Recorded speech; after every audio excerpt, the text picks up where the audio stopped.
Vamos a trabajar en esta mañana en el libro de los Salmos. Este fue un texto que lo leímos ayer y lo vamos a utilizar, el Señor lo vamos a utilizar en esta mañana para escuchar qué el Señor tiene para decirnos a nosotros. Dice en el libro de los Salmos, Salmo 128, así: bienaventurado todo aquel que teme a Jehová, que anda en sus caminos. Cuando comieres el trabajo de tus manos, bienaventurado serás y te irá bien. Tu mujer será como la vid que lleva fruto a los lados de tu casa. Tus hijos como plantas de olivo alrededor de tu mesa. He aquí que así será bendecido el hombre que teme a Jehová. Bendígate Jehová desde Sión y veas el bien de Jerusalén todos los días de tu vida. Y veas a los hijos de tus hijos. Paz sea sobre Israel. Entonces, el libro de los Salmos es sobre todo en esta parte, en este cúmulo de salmos, como desde el 120 hasta el 134, se cree que conformaban parte de los cánticos que se elevaban en el culto de adoración en el templo, cuando los creyentes iban a rendir, a adorar, a alabar al Señor en el templo, así como nosotros el día de hoy. Se cree que entonces los hermanos compartían de este salmo, que es un cántico gradual, ¿verdad? Y que lo entonaban en esos servicios, así como nosotros estuvimos entonando en esta mañana también los cánticos, como ese cántico que escogió nuestro hermano pastor, dice: entonces me rindo ante ti. Y así cada uno de nosotros entonces venimos en esa proporción, así como el pueblo de Israel iba a adorar, a rendirse en adoración, rendir sus vidas, lo que ellos significaban, lo que representaban, lo que tenían, lo que hacían, todo.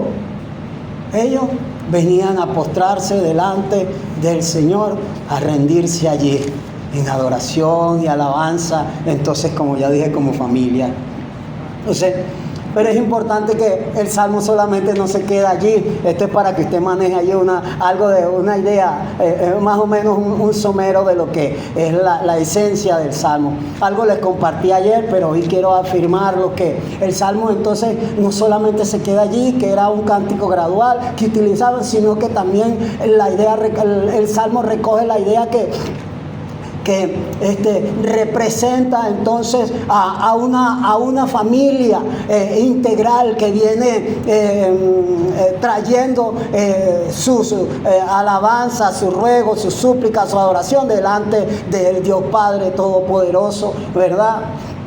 Y que también tiene otra figura, otros aspectos, otros elementos, como es el trabajo. Sí, y ratifico. Entonces, el trabajo y la familia son esos dos aspectos importantes, pero que esa familia no se queda allí, sino que el Salmo habla claramente, y entonces agrega a la esposa y agrega a los hijos y utiliza unas simbologías que tienen que ver con esa mujer entonces fructífera, y con esos hijos que son producidos en el tiempo de que la vid debía de ser cosechada, en momentos puntuales en que iban a la vid, y esos frutos entonces estaban hechos, ¿verdad? Estaban en su tiempo para cosecharlo, estaban maduros.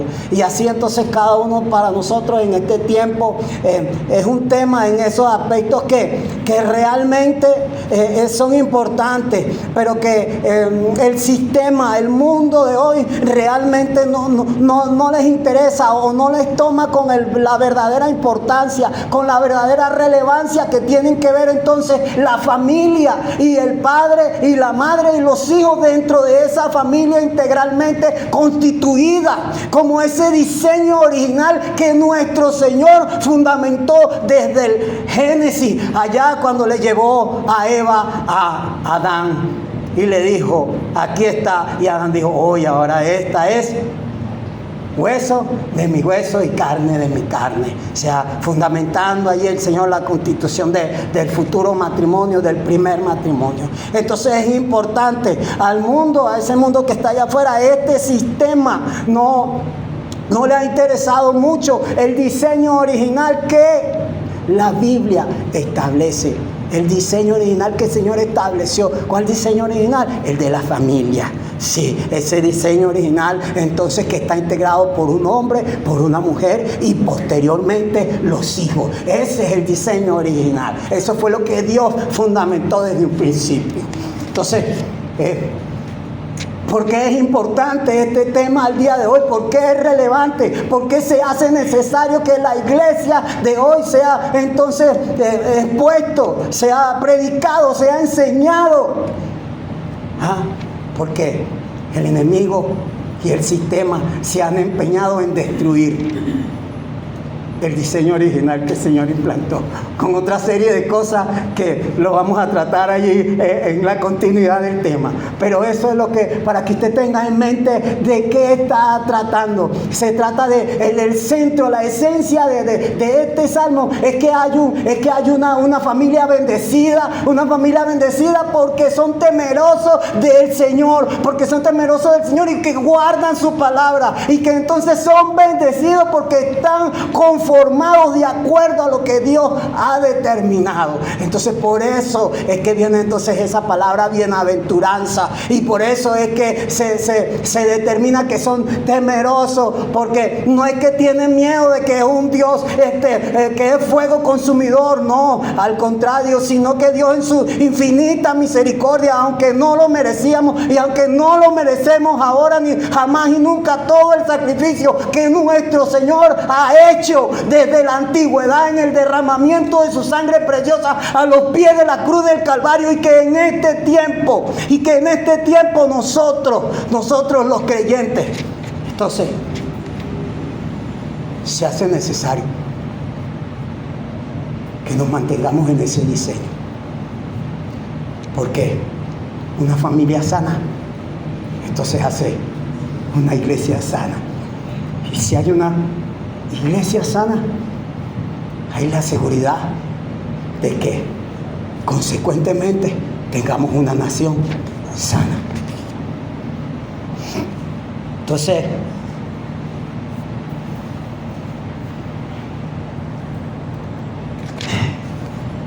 tenemos allí la palabra clave por allí para comenzar sería entonces esa palabra bienaventurado. Entonces podemos decir así muy sencillamente que su significado entonces es una persona, ¿verdad?, que es dichosa, es una persona que es feliz, es una persona entonces que está contenta, que está alegre, ¿verdad? Y que se hace entonces la pieza clave de este pasaje. El salmista lo ha entendido así, guiado por el Espíritu, y nuestro Señor Jesucristo lo confirmó hablando de esa parte de la gente que es dichosa, de las personas que son felices, de la gente que verdaderamente es bienaventurada. Óigame bien, hermano, que no es como las pretensiones del mundo, que determina que una persona entonces es feliz o está dichosa o está contenta porque tiene bienes, porque tiene un estatus social, porque tiene, aquí jocosamente tiene entonces una cuenta presumiblemente como ahora en divisa, bien abultada. Eso es lo que enseña el sistema, ¿sabe? Pero el Señor aquí en su palabra ha determinado que en la esencia de esto es que es en el aspecto espiritual, en el aspecto espiritual. Y entonces el Señor Jesucristo lo confirma allá en el Evangelio según San Mateo capítulo 5, cuando habla de la bienaventuranza, y entonces habla de los bienaventurados los pobres en espíritu, bienaventurados los pacificadores, y empieza a detallar una clase de las bienaventuranzas, entendiéndose que estas bienaventuranzas son la serie de las características de esos futuros ciudadanos, ¿de dónde? Del reino de los cielos. Esas son las características, las prácticas que nosotros como creyentes debemos entonces de aplicar a nuestra vida. No sé, no es como nos quieren hacer ver el sistema, que nos quiere hacer ver que es mejor entonces tener esa cuentica abultada que tener un estatus social bien colocado, ser una persona pública, si pudiéramos decirlo. Entonces estas cosas van contrarias a la que el pasaje, el Espíritu Santo a través del salmista nos está enseñando. Y estos temas verdaderamente no son muy populares el día de hoy. Vuelvo y insisto en eso, no son muy populares porque nos están enseñando otra cosa. Nos están diciendo que es mejor, escúcheme bien, que es mejor vivir separado de la ley moral de Dios y vivir sumergido en una serie de cosas que están determinadas por las mismas palabras que desagradan a Dios y que van en contra total y radicalmente de su palabra. Nos están diciendo que eso es mejor que vivir entonces bajo los criterios y las formalidades de la ley moral de Dios. Si no sabe cuál es la ley moral de Dios, aquí está, hermano, la Biblia, la palabra de Dios. Esa es la ley moral de Dios. ¿Sabes? Esta. No hay otra. Esta. Entonces, seguimos allí.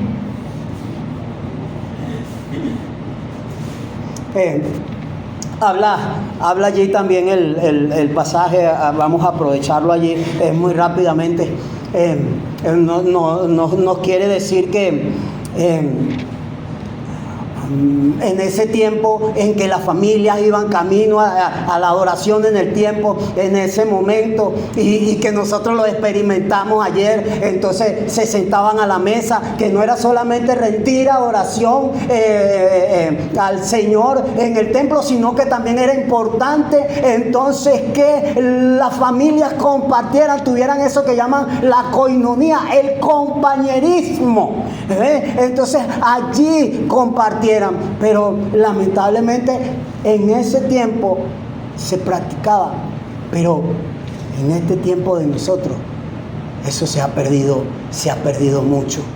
Usted puede ver, no vamos a hablar del día de ayer, pero usted puede ver que en algunos hogares que se sientan a la mesa y entonces está el papá, el hijo y la esposa, están ahí de repente en la mesa.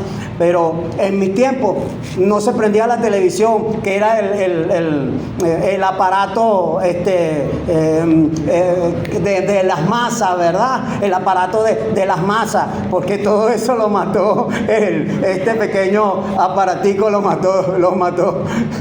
Ok, entonces, pero ahora usted puede ver en esas mesas que el papá y la mamá y los hijos, entonces no sabemos si ellos están hablando o si es que el papá o la mamá o el hijo entonces están hablando con otra persona que está del otro lado del mundo, pero que no hay ese tipo de compartir, ese tipo de bendición, que es lo que es la esencia del salmo. Lo que el salmista quiere transmitir es que ese hombre era feliz, era dichoso, era contento porque llegaba a su casa y lo recibía recibía a esa esposa con aquel calor, y entonces estaban los hijos por ahí revoloteando, dándole la alegría a ese hogar, ese calor de hogar. Eso es lo que nos está diciendo el salmista, y por eso es que esto es importante y de relevancia en este tiempo tan coyuntural en tiempo y espacio.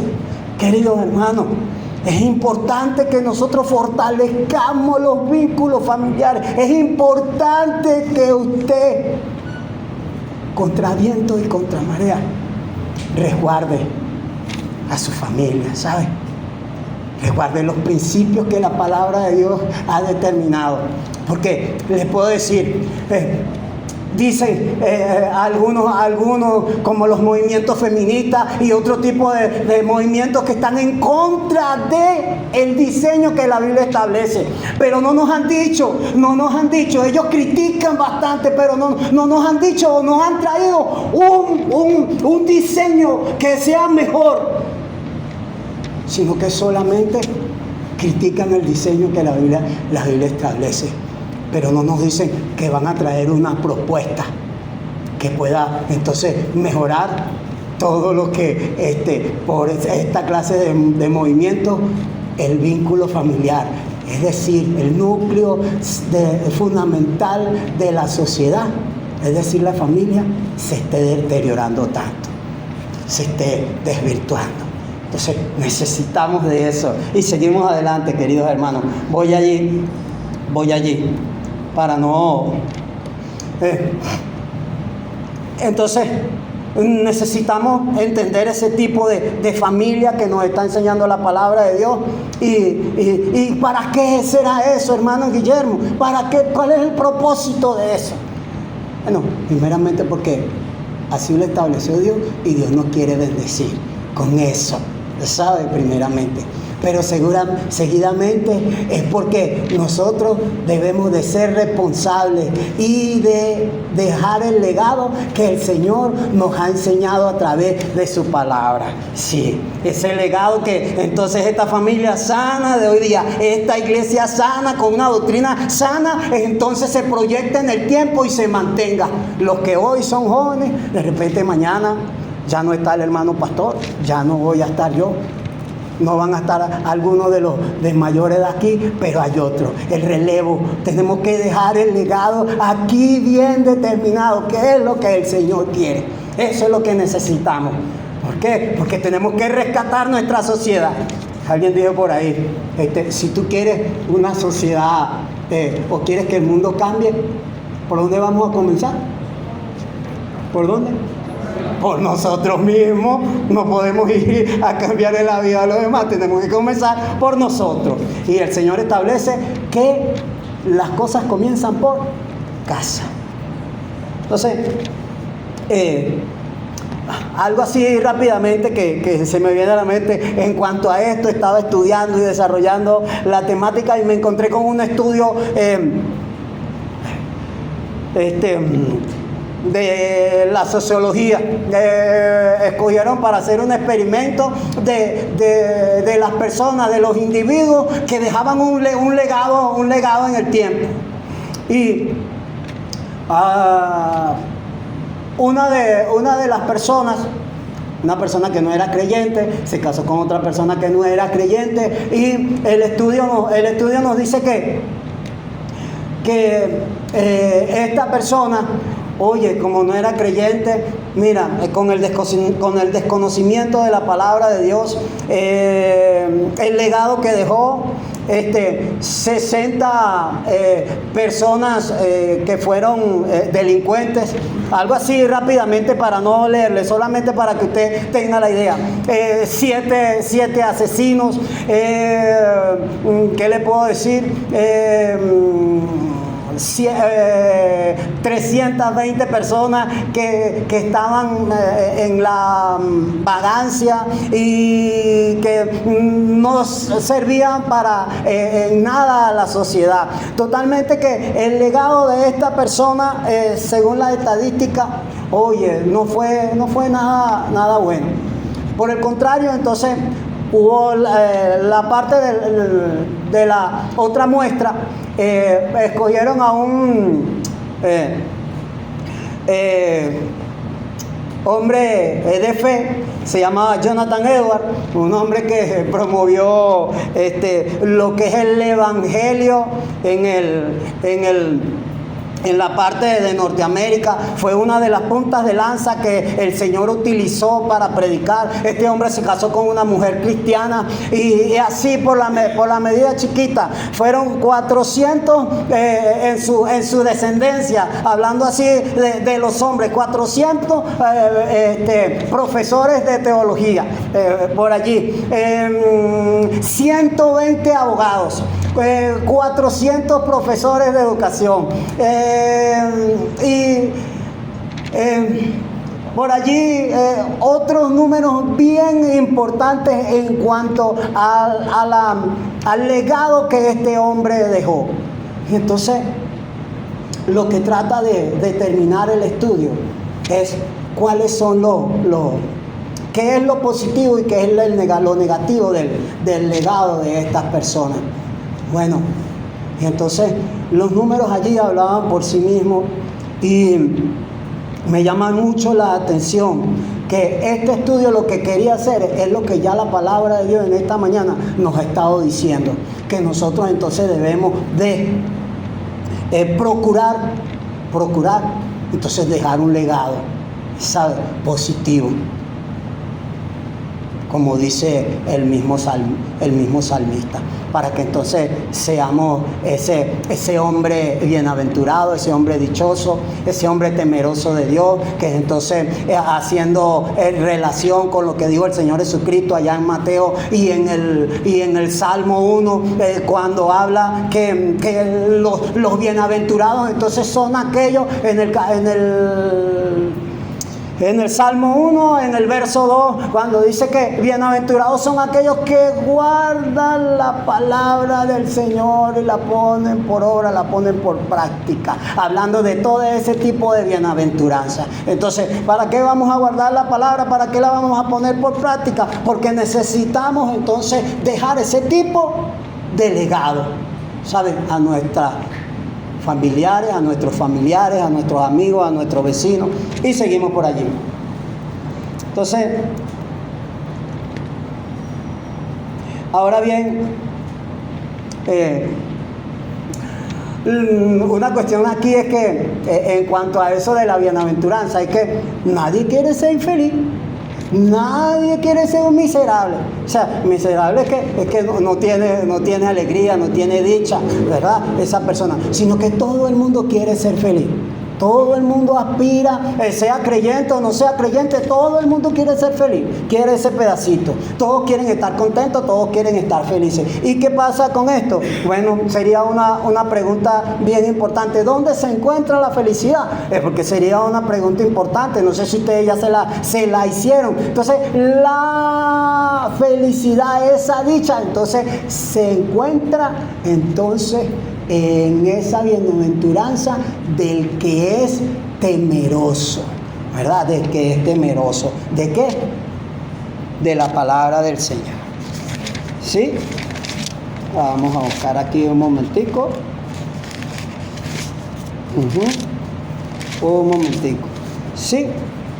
Y entonces, del que teme al Señor. De todo aquel que teme al Señor y que anda en sus caminos. Perfecto. Entonces, para cerrar ese punto, entonces esa felicidad solamente se encuentra en ese lugar, en esa forma, en aquel que es temeroso del Señor y que anda en sus caminos. Esa es la única forma de estar entonces en ese nivel de gozo, de felicidad, de contentura, de llenura. Y aquí sí podemos decir, hablar ayer todos estábamos contentos, oye, con la comida, con los jugos, con la charada que hicieron los jóvenes, oye, todo estuvo excelente. Nadie dice que no, ¿verdad? Y estábamos reunidos como familia, todos estuvimos gozándonos. Oye, mire, de verdad, me encantó todo.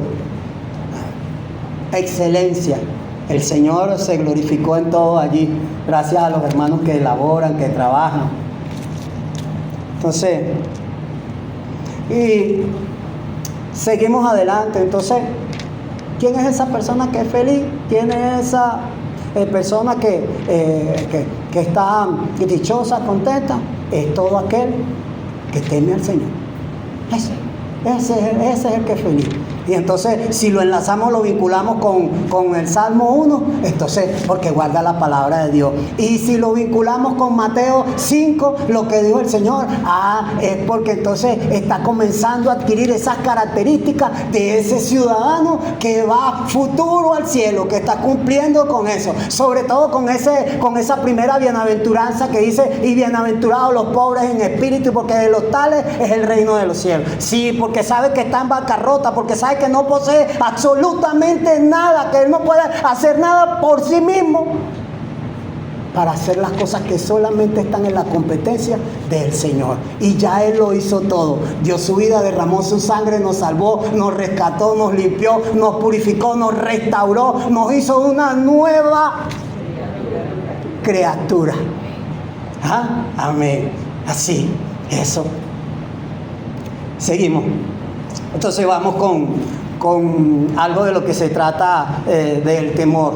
Entonces, se trata entonces de que ese hombre ha llegado a la bancarrota, ¿verdad? Que no posee nada, que no va a hacer nada, ¿verdad? Pero no es como para sentirse intimidado de que Dios es ese Dios consumidor, fue ese fuego consumidor que lo va a tirar directamente en el fuego, no. O no es esa persona que está, ¿cómo les diría? Esa persona que no cumplió con un pago, hablando en el aspecto de cumplir con obligaciones. Esa persona que no cumplió con un pago y está endeudada, y entonces van a venir los acreedores a cobrarle esa deuda, ¿verdad? No es ese tipo de temor tampoco. No es esa persona que teme que le vengan a cobrar la deuda. Tampoco es ese tipo de crimen, tampoco es ese tipo de persona que cometió un crimen, un delito, y entonces tiene temor de que los administradores de justicia lo vengan a sancionar, lo vengan a castigar para que cumpla la condena porque cometió ese delito. Tampoco es ese tipo de señor. Entonces, la cuestión aquí es que el tipo del temor tampoco es en ese sentido de que Dios tiene ira o enojo y nosotros nos sentimos abrumados por esa situación, por ese pensamiento de que empezás, oye, ahora sí, vi, como dijo Isaías, oye, vi al Señor, ¿a quién me librará? ¿Quién me salvará? Cuando dijo Isaías que estaba allí y llegó el ángel y sacó el carbón encendido y lo puso en sus labios y le dijo, mira, tranquilo que tu pecado ya está quitado. Entonces es en ese tipo de situación. Es cuando esa persona entonces viene delante del Señor y se acoge a su gracia salvadora y le dice, Señor, bueno, yo ya lo entendí, no soy digno de nada, no merezco nada, es imposible que yo pueda hacer algo. Entonces, en ese aspecto de la gracia y de la misericordia, no entiende, no comprende cómo Dios, siendo Él como Él era, Dios tiene en su soberana voluntad, entonces el salvarle, el rescatarle, el lavarle con su sangre preciosa. Es decirle, ven acá. Sí, eso es ese tipo de temor. Y entonces lo más allá es que entonces teniendo ese tipo de entendimiento, entonces esta persona no quiere fallarle, no quiere errar, no quiere pecar, no quiere fallar al blanco de seguirle, de servirle, de ser uno a los cuales su Señor lo llama y le llama en ese sentido. Oye, ven, buen siervo y fiel, entra en el gozo de tu Señor. Estas cosas así. Porque no quiere desagradarle, entonces, porque por todas esas cosas que el Señor ya ha hecho y nosotros no hemos hecho nada. Amén.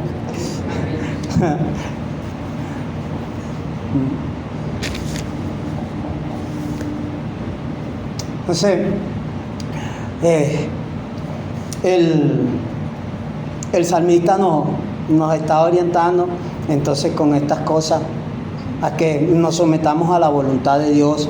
Y entonces en este sentido de la voluntad de Dios, de que nos sometemos a esa forma en la cual Dios nos está indicando qué debemos hacer, cómo lo debemos hacer, cuándo lo debemos hacer, entonces debemos comprender. Mira, me hice estas preguntas. Bueno, entonces Señor, yo tengo que preguntarte dónde voy a trabajar. ¿Dónde voy a trabajar? En estas semanas atrás estaba pensando, Señor, oye, oriéntame, ¿dónde voy a ir a trabajar yo? Sí, ¿dónde voy a ir a trabajar yo? O Señor, en ese momento cuando comencé a estudiar, oye, Señor, ¿qué es lo que voy a estudiar? Le pregunté también. Entonces, estas pequeñas cosas que nos dicen al someternos a la voluntad del Señor, estas pequeñas cosas. Entonces, ¿por qué todo esto? Entonces, porque en ese temor el Señor nos indica y nosotros obedecemos. Así como Samuel, cuando el Señor le estaba llamando, Samuel, fue a donde el sumo sacerdote y le dijo, cuando te vuelvan a preguntar la segunda vez, tú le vas a decir, habla, Señor, que tu siervo escucha. Eso de escuchar es que obedece. Porque sabe usted que la esencia de todas las cosas, de todo este temor, es la obediencia. Y entonces usted lo puede ver gráficamente. ¿A dónde dice? Allá en Proverbios, como dice, y el principio de la sabiduría, en Proverbios 1:7, y el principio de la sabiduría es el temor a Jehová. Entonces usted se comienza a volver sabio. Entonces cuando comienza a ver a través de la palabra del Señor, es que usted debe de respetarle, porque Dios es Dios. No, como dice en el libro de Hebreos, que Dios es fuego consumidor. Pero que también en ese sentido, cuando el sumo sacerdote, el Señor, el arca de la alianza la querían sacar del sitio a donde estaba, y entonces ¿qué pasó? El sumo sacerdote dijo, no, vamos a montarla en un carro, porque yo creo que ya las cosas ahora son más modernas, vamos a llevarla en el carrito para que sea más diligente. Y el Señor le dijo, no, el Señor le había establecido en Levítico que el arca de la alianza la iban a llevar con unas varas y la iban a llevar los levitas, que eran los que prestaban el servicio dentro del templo para la adoración. Y entonces ¿qué pasó? Las personas que tomaron estas decisiones simple y llanamente fallecieron. Y seguimos entonces.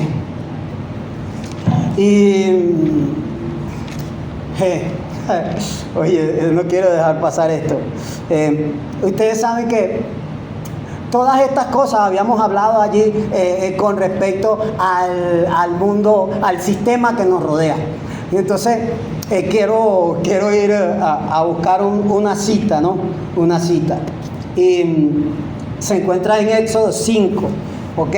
Pero eso es, en ese capítulo habla que, para que usted lo anote si quiere, en Éxodo 5 habla de que Moisés llegó allí delante de Faraón diciéndole que tenía que darle un permiso de liberar al pueblo para que ellos fueran y adoraran a su Dios que estaba en el cielo, que ellos iban a rendirle adoración. Y el Faraón le dice, oye, mira, aquí el único Dios que yo conozco soy yo, hablando así en palabras coloquiales, Dios. Y lo único que ustedes tienen que hacer es trabajar. ¿Cuál era el trabajo? Era crear los ladrillos, hacer los ladrillos que ellos estaban haciendo allí. Y después de eso, ustedes van a disfrutar de los pepinos, de los melones, de los porros, de la cebolla, de los ajos, que eso está en Éxodo 11:5, la contestación de lo que él estaba diciendo el Faraón a Moisés. Y vivimos en un mundo secularizado, hermano. Un mundo en el cual nos está diciendo qué tenemos que hacer, cómo lo tenemos que hacer, así, bien encerraditos, que no nos están dejando mucho margen de decidir. Así como en la Europa, ¿sabe? En España, Ya diseñaron el modelo único de la familia, impuestos. Entonces, son cosas que vienen rodando. Y mientras nosotros las podamos proteger, mientras nosotros podamos tener un poquito de destello de luz y saber salvaguardar las cosas que el Señor nos ha dado, que costó su sangre preciosa para que nosotros pudiéramos ejercer la mayordomía con la cual nos ha responsabilizado, de administrar las cosas que Él nos ha dejado, de llevar las buenas nuevas de salvación, de enseñarles a aquellos que no conocen, ¿sabe?, acerca de estas verdades, acerca de que Dios quiere una familia constituida como Él ya habló, acerca de que los hijos se tardan para madurar como el olivo, pero que en el momento cuando crezcan y se desarrollen, que tengan ese momento de madurez, que sean de bendición, que ese padre que es de bendición porque es temeroso de Dios para su familia, para su iglesia y para la sociedad, hablando de nosotros, pero que también a la gente que no conoce allá afuera puedan entender que el hombre, esa figura dentro de la familia, y que la mujer y que los hijos, todos son importantes. ¿En qué sentido? Entonces, para poder crear los mecanismos con los cuales vamos a poder tomar las decisiones correctas, porque Dios ya lo ha establecido en su palabra. Y eso nos dice pues que no es solamente esas ínfimas, esas pequeñas cositas con las cuales puede disfrutar el hombre que conoce o que no conoce a Dios, como esos cebollos y como esa cebolla y esos puerros. Porque fíjense, después de todo el trabajo que hacían, porque estaban esclavizados allí en Egipto, y por eso fue que el Señor mandó a liberar al pueblo de Israel, así también nosotros hoy día el Señor nos ha enviado para poder llevar esa buena nueva de salvación, para que los que no entienden, para los que no comprenden el diseño original del Señor, que sigue siendo el mejor diseño para nuestra sociedad, entonces puedan ser liberados, puedan poder ver con claridad, puedan ser iluminados su mente con la luz del Evangelio de la salvación. Entonces, seguimos allí, y me gusta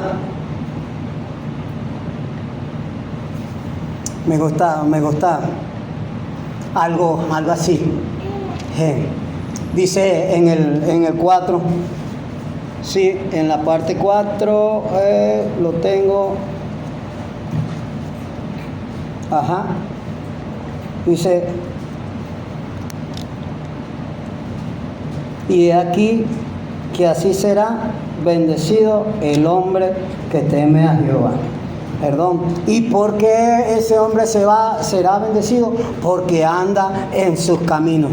Y mire, con esto quiero expresar la idea. Aún y que no hubiese vida eterna y no hubiese salvación, la vida de creyente, la vida en el modelo sano de vivir una vida apartada, que es conforme a lo que el Señor ha establecido, y de que en este sentido se me hace poder decirlo más fácilmente, es que si no hubiese salvación, la mejor vida que nosotros podemos tener es esta. Pero sabemos que sí la hay y que sí es verdadera. ¿Saben? Sí. Entonces, este que anda en sus caminos es porque lo guarda. Y usted puede ver allá en Génesis, por aquí lo tengo, Génesis capítulo 5, que nos habla de Enoc, este hombre que caminó con Dios. ¿Y qué fue lo que hizo Job? Tuvo una familia y dejó hijos e hijas. Un hombre que vivió de acuerdo al plan de Dios. Pero nos dice en Judas, ¿qué más hizo No, predicó a la gente antes del diluvio también. profetizó que el diluvio venía. ¿Sabe? En Judas capítulo 1, versículos 14 y 15. Usted lo puede anotar, usted lo puede buscar. Entonces, este hombre, como caminó con Dios, no solamente es que fundamentó una familia de acuerdo al modelo de Dios, sino que también enseñó, dejó para las naciones, para la posteridad, para las generaciones futuras, dejó el mensaje de salvación. Sí. Entonces, oye, en la parte 2 dice, cuando comieres del trabajo de tu mano, bienaventurado será y todo te saldrá bien. Entonces, figúrese, allí habla de una recompensa y todo te saldrá bien. Habla de una recompensa, de ese trabajo digno, de ese trabajo que no es como ese trabajo de esclavitud que tenía el pueblo de Israel allá en Egipto, y por unas pequeñeces como los porros y la cebolla. No, nada de eso. Este trabajo entonces es bienaventurado. Sí. ¿De qué forma es bienaventurado? Lo podemos entonces hacer ver con este texto allá en primera de Tesalonicenses 3:10. ¿Ok? Dice que el que no trabaje, aún ni siquiera, ¿verdad? Tampoco coma, o el que no trabaje, no coma. Que no coma, ¿verdad? Entonces, fíjese bien usted. No es que la persona no pueda trabajar, eso no es lo que está diciendo. Es que la persona, con todas sus capacidades y con todas sus habilidades, simple y llanamente no quiere hacerlo. No quiere hacerlo. Y entonces usted ve en este tiempo que cuando un esposo y esa esposa trabajan en armonía en ese hogar y hasta los hijos, entonces ese hogar es una bendición. Y usted lo puede ver por aquí en esta iglesia, usted lo puede ver. Usted lo puede visualizar. Entonces, ¿qué pasa? ¿Qué pasa allí? Entonces, la cuestión es que en este tiempo hay esposos que son, me disculpo por la expresión, son unos vagabundos que no quieren trabajar, ¿sabe? Que no quieren ser de bendición para su familia. Pero también así hay unos hijos que son lo que yo llamo en este tiempo los ninis, ¿saben? Que ni trabajan, ni estudian, ni lavan, ni prestan la batea, no hacen nada, una nada total. Ay, hermano, que usted la tiene agarrada conmigo, que no, es así verídicamente. Si usted quiere, se lo puedo ampliar este tipo de información. Pero este tipo de cosas entonces causa un deterioro, causa problemas, causa dificultades entre la esposa, y también a veces hay esposas que no quieren cumplir con sus funciones, ¿verdad? Para con los esposos y para con los hijos y para con ese tipo de bendición en el hogar. Porque no es solamente no es solamente un área de la familia, hay que verlas todas en común. Entonces seguimos allí. Y una de las cosas que más trae problemas en ese momento cuando las personas no quieren trabajar es porque hay algunos que lo poco que se consigue lo derrochan, lo malgastan. Y entonces trae todavía mayor problema. ¿Y por qué, hermano Guillermo, usted está hablando de todas estas cosas? Porque necesitamos cerrar el año revisándonos, a ver, como familia. A ver, ¿dónde es que están las cositas, esos detalles que a simple vista no se ven? Hay que revisarnos, hay que reflexionar, hay que hacer una introspección allí de nosotros y ver, no, señora, aquí es que es donde yo estoy fallando. Entonces, le doy gracias a Dios, porque yo sé que aquí habemos muchos hermanos que están bendecidos y que quieren mejorar, están dispuestos a modificar lo que haya que modificar para este próximo año. Entonces, acercarse a ese modelo de la familia que Dios está hablando aquí, ¿verdad? No vamos a decir, no, ya somos la familia perfecta. No, estamos en función de eso, ¿verdad? Estamos siendo transformados por el poder de la palabra de Dios a través de su Espíritu Santo, donde estamos siendo edificados, corregidos, exhortados, enseñados por la mismísima palabra de Dios, para que podamos cambiar y mejorar lo que haya que cambiar y mejorar, determinarnos a no ser iguales en este año que termina. Entonces, ir a los pies del Maestro: Señor, yo estoy dispuesto a poner de mi parte. En este ladito todavía me falta, pero me está doliendo. Déjame agarrar un respirito y empezamos otra vez. Pero no te detengas, porque necesitamos que el Señor siga trabajando en esta vida. Necesitamos que el Señor siga modificando lo que haya que modificar. Necesitamos que el Señor siga mejorando, restaurando, haciendo los cambios necesarios en nosotros, en la iglesia y en la comunidad. Pero ¿cómo lo hacemos si no empezamos por nosotros mismos?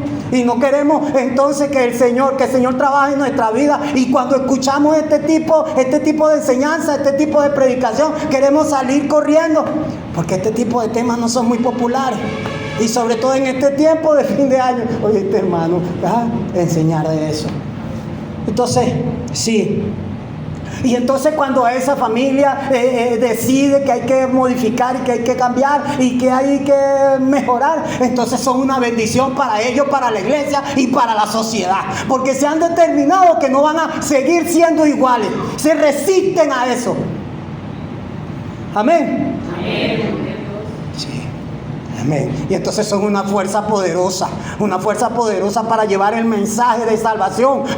Predican con su vida, predican con su testimonio, y la gente los conoce y le dice: mira, ya va ese que va ahí, ese es el hermano fulano, es evangélico. Mira, ya va el pastor Jaime, mira, sí, allí es. Y la gente viene. En esta semana estuvo alguien allí con el letrero, alguien que estaba en una necesidad y tocó, porque sabía que aquí se le podía prestar el apoyo, y vino: oye, mire, usted sabe esto y esto y esto y esto y esto y esto.